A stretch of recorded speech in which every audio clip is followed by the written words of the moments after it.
ನೀನೇ ಅವ್ರು ಹೇಳಕ್ಕೆ ನಾನು ಮೋಕ್ಷ ಹತ್ರ ಮಾತಾಡ್ತಾ ಇದ್ದೀನಿ.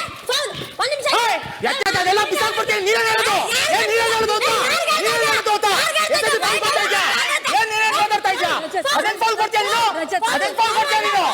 ಅದನ್ನ ಫೋನ್ ಕೊಡ್ತೀಯ ನೀನು? ಏನು ನೀನೇ ಫೋನ್ ಮಾಡೋದು ಅಂತ ನೀನೇ ಫೋನ್ ಕೊಡ್ತೀಯ? ಏನ್ ಕೊಡ್ತೀಯ ಫೋನ್ ನೀನು? ಏನ್ ಫೋನ್ ಕೊಡ್ತೀಯ? ಹಾಯ್, ಇವತ್ತಿನ ಬಿಗ್ ಬಾಸ್ ಅಪ್ಡೇಟ್ ಏನು ಅಂತ ಈ ವಿಡಿಯೋದಲ್ಲಿ ತಿಳಿಸ್ತಾ ಹೋಗ್ತೀನಿ. ಚೈತ್ರ ಕುಂದಾಪುರ ಮತ್ತು ರಜತ್ ಅವರ ರಂಪಾಟ ತಾರಕಕ್ಕೇರಿತು. ಹೌದು, ಕಳೆದ ಎಪಿಸೋಡ್ ನೀವು ನೋಡಿದ್ರೆ ನಿಮ್ಗೆ ಖಂಡಿತವಾಗ್ಲೂ ಗೊತ್ತಾಗುತ್ತೆ. ರಜತ್ ಅವರು ರೌಡಿಸಂ ವರ್ತನೆಯನ್ನ ತೋರಿತಾರೆ. ಇದಕ್ಕೆ ಅವರಿಗೆ ಬಿಗ್ ಬಾಸ್ ಶಿಕ್ಷೆ ನೀಡಿದ್ರು ಕೂಡ ಅಚ್ಚರಿ ಏನಿಲ್ಲ. ಕಳೆದ ವೀಕೆಂಡ್ ನಲ್ಲಿ ರಜತ್ಗೆ ಕಿಚ್ಚ ಸುದೀಪ್ ಅವರು ಎಚ್ಚರಿಕೆಯನ್ನ ಕೂಡ ನೀಡಿದ್ರು. ಅದಾದ ಬಳಿಕ ರಜತ್ ಅವರು ಯಾವುದೇ ರೀತಿಯಾದಂತಹ ಸೈಲೆಂಟ್ ಆಗ್ಲಿಲ್ಲ. ಸೊ ಕಳೆದ ಎಪಿಸೋಡ್ ನಲ್ಲಿ ಇಷ್ಟೆಲ್ಲ ನಡೆದೋಯ್ತು. ಟಾಸ್ಕ್ ಆಡುವಾಗ ಅನಗತ್ಯವಾಗಿ ಅಗ್ರೆಷನ್ ತೋರಿಸ್ತಾ ಇದ್ದಾರೆ. ಇದೆಲ್ಲದರ ಕಾರಣದಿಂದಾಗಿ ದೊಡ್ಡ ಮನೆಯಲ್ಲಿ ಜಗಳ ಕೂಡ ಜಾಸ್ತಿ ಆಗ್ತಾ ಇದೆ. ಡಿಸೆಂಬರ್ 17ರ ಸಂಚಿಕೆಯಲ್ಲಿ ಕೂಡ ರಜತ್ ಅವರು ಕೈ ಮಿಲಾಯಿಸುವಂತಹ ಮಟ್ಟಕ್ಕೆ ಹೋಗಿದ್ದಾರೆ. ಅವರ ವರ್ತನೆಯಿಂದ ಬಹುತೇಕರಿಗೆ ಕಿರಿಕಿರಿ ಆಗಿದೆ. ಈಗಾಗಲೇ ಗೌತಮಿ ಹಾಗೂ ಉಗ್ರ ಮಂಜು, ಧನರಾಜ್ ಮುಂತಾದವರು ರಜತ್ ವಿರುದ್ಧ ತಿರುಗಿ ಬಿದ್ದಿದ್ದಾರೆ. ನೀನೇ ಅವ್ರು ಹೇಳಕ್ಕೆ ನಾನು ಮೋಕ್ಷ ಹತ್ರ ಮಾತಾಡ್ತಾ ಇದ್ದೀನಿ. ಅದೆಲ್ಲ ಬಿಸಾಕ್ಬಿಡ್ತೀನಿ. ನೀನೇ ಹೇಳೋದು ನೀನೇ ಹೇಳೋದು ಅಂತ ನೀನೇ ಹೇಳೋದು ಅಂತ ನೀನೇ ಮಾತಾಡ್ತಾ ಇದ್ಯಾ? ಅದನ್ನ ಫೋನ್ ಕೊಡ್ತೀಯ ನೀನು? ಅದನ್ನ ಫೋನ್ ಕೊಡ್ತೀಯ ನೀನು? ಅದನ್ನ ಫೋನ್ ಕೊಡ್ತೀಯ ನೀನು? ಏನು ನೀನೇ ಫೋನ್ ಮಾಡೋದು ಅಂತ ನೀನೇ ಫೋನ್ ಕೊಡ್ತೀಯ?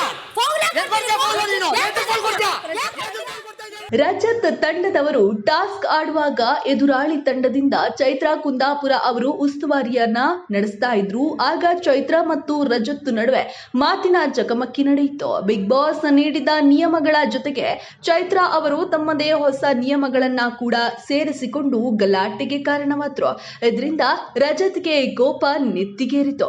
ಮಾತನಾಡಿದರೆ ಫೌಲ್ ನೀಡಬೇಕು ಎಂಬ ನಿಯಮವನ್ನೇ ಟಾಸ್ಕ್ ನಲ್ಲಿ ಪಾಲನೆ ಮಾಡಲಿಲ್ಲ.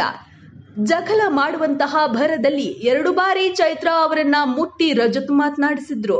ರಜತ್ ಅವರು ಚೈತ್ರಗೆ ಹೊಡೆಯಲು ಹೋದಾಗ ಮೋಕ್ಷಿತಾ ಮಧ್ಯಪ್ರವೇಶ ಮಾಡ್ತಾರೆ. ಪರಿಸ್ಥಿತಿಯನ್ನ ತಿಳಿಗೊಳಿಸಲು ಮೋಕ್ಷಿತಾ ಪ್ರಯತ್ನ ಮಾಡಿದ್ರು. ಆದ್ರೆ ಚೈತ್ರ ಕುಂದಾಪುರ ಅವರು ಮೋಕ್ಷಿತಾಗೆ ಆವಾಜ್ ಹಾಕಿ ವಾಪಸ್ ಕಳಿಸಿದ್ರು.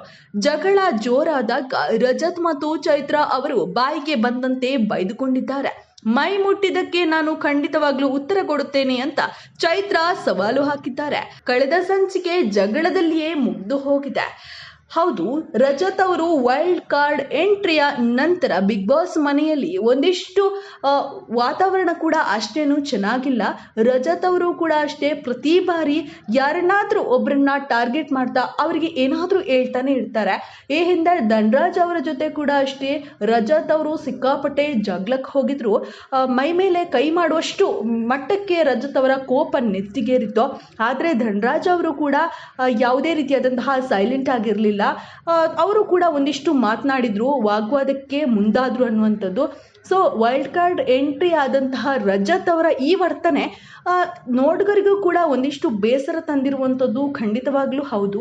ಯಾಕಂದರೆ ಮನೆಯಲ್ಲಿ ಅವರು ಯಾವ ರೀತಿಯಾಗಿ ನಡೆದುಕೊಳ್ತಾ ಇದ್ದಾರೆ, ಹೆಣ್ಮಕ್ಳನ್ನು ಕೂಡ ಒಂದು ಹೆಣ್ಮಕ್ಳು ಅಂತ ನೋಡಲ್ಲ, ಅದೇ ರೀತಿಯಾಗಿ ತನ್ನ ವರ್ತನೆಯನ್ನು ತೋರಿಸ್ತಾ ಇದ್ದಾರೆ.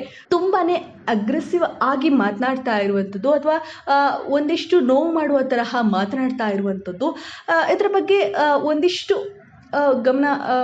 ಸಾಕಷ್ಟು ಜನ ಹೇಳ್ತಾ ಇದ್ದಾರೆ, ಯಾಕೆ ರಜತ್ ಅವರು ಈ ರೀತಿಯಾಗಿ ಮನೆಯೊಳಗಡೆ ವರ್ತನೆಯನ್ನು ಮಾಡ್ತಾ ಇದ್ದಾರೆ ಅಂತ.